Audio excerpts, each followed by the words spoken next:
All right, guys, business tip here. This is why sales is so important, because you have to understand your numbers so that you can understand how you're making money.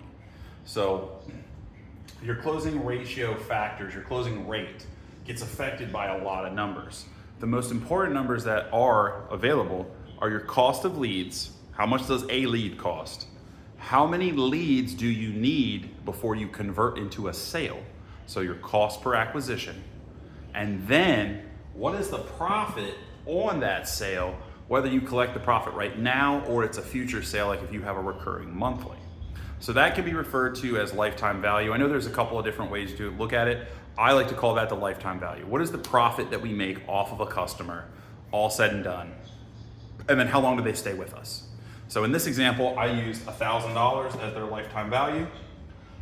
I use leads as $20 per lead, and we need 5 leads before we make a sale. So that means our conversion ratio is 1 to 5. So for every 5 leads, I make a sale. Every time I do that, I have to spend $100 to get my CPA, which is my cost per acquisition.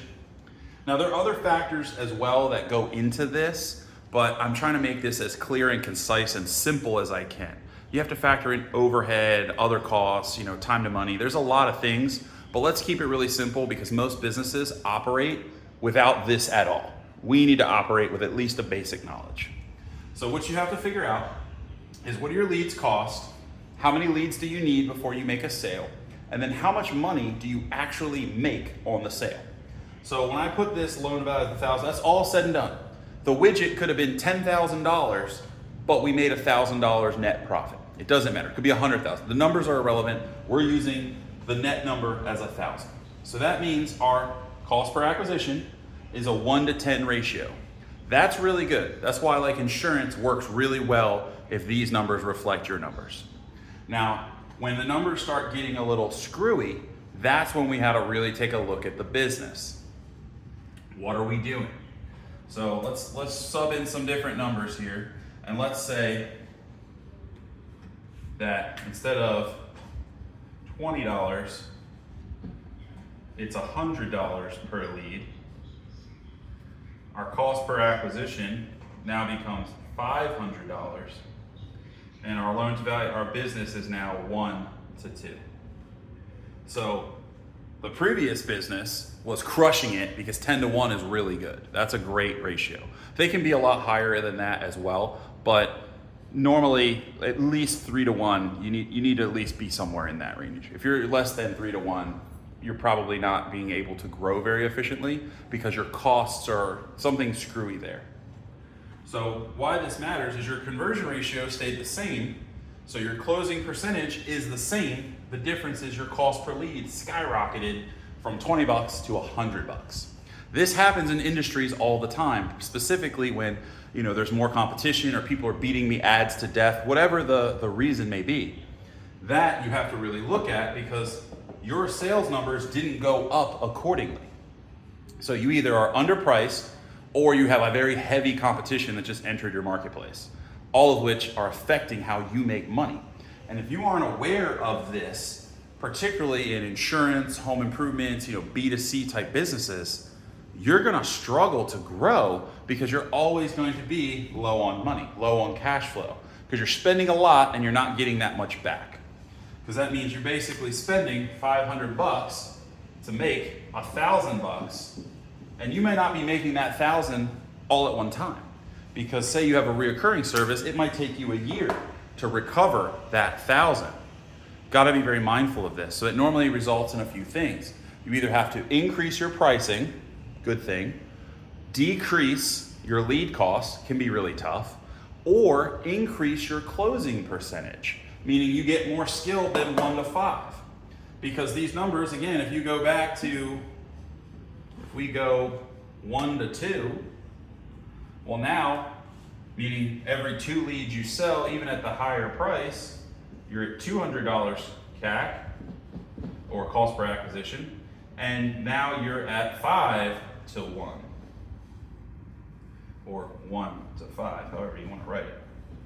That's much better. Now the business is back to being very attractive. And you probably have more money and more cash flow, and you're not burning up a ton of money in leads.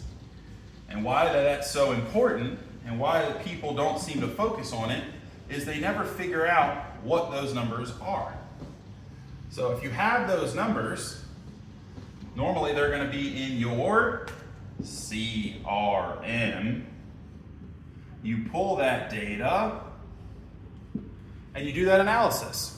And if you find that your numbers are all screwed up, that means that you have to figure out what is going on. So that's why I always say the closing ratio normally is 30 to 40%. And that's given how many leads you get. That's normally going to be a really solid spot, because that normally means that even at a high lead cost, you can have a high ticket sale. So if we want to adjust that, say, leads cost us $1,000 and we get 10 leads, that means if we're closing 30 to 40%, that means we spent 10K, we close, say, 30%, we have to have on those 3 sales, we have to cover this number. If you aren't covering this number, then your leads are outrageous and your product, your prices, whatever you're selling doesn't make sense. You're wasting your time if you're not covering the number. Now let's say it's doing roofs. So we'll say the average roof sale in my area is 20 grand in my little area neighborhood. So those 3 sales are worth 60K revenue. So my cost per acquisition, what do we need to make the sales? So really, that's not bad. That's not terrible. It's not great, but it's not bad. So every time you make a sale, you're spending, whatever. You're spending 10K. So you're basically 1 to 6 in revenue, which is not bad. Now let's talk about profit. So let's say we'll make it easy numbers, and we'll say we make 20K profit on those sales. So now that was our revenue. This is what everybody likes to look at. It's this number. This number sucks. Let's look at this number. We want to look at profit. What did we actually freaking make? So we spent 10K to get the 10 leads. So we went 10K to create 20K in profit. So really this business is 1 to 2, which is not ideal.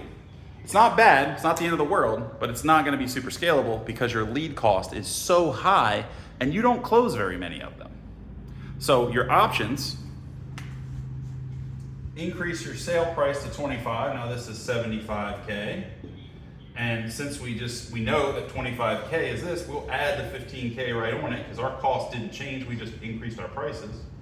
Well, now you're 35K in profit. So now you're 1 to 3.5. Now you're way better ratio. All we did was increase our price a little bit. That's the easiest thing in our control to do, is to increase our prices, because we can't control our marketing costs, and our closing is normally going to stay about the same unless we really increase our training. We offer something different. You hire a coach and you go through the process. It's not an instantaneous thing. If you're closing at 25%, for me to get you to 35%, we got to increase your closing 10%.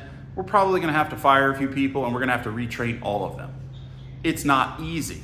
It's much easier just to say, okay guys, new price sheet. Here's the price sheet. Here's what things cost. That's what you do. Now you have to be careful. If you increase those prices, does that drop your closings?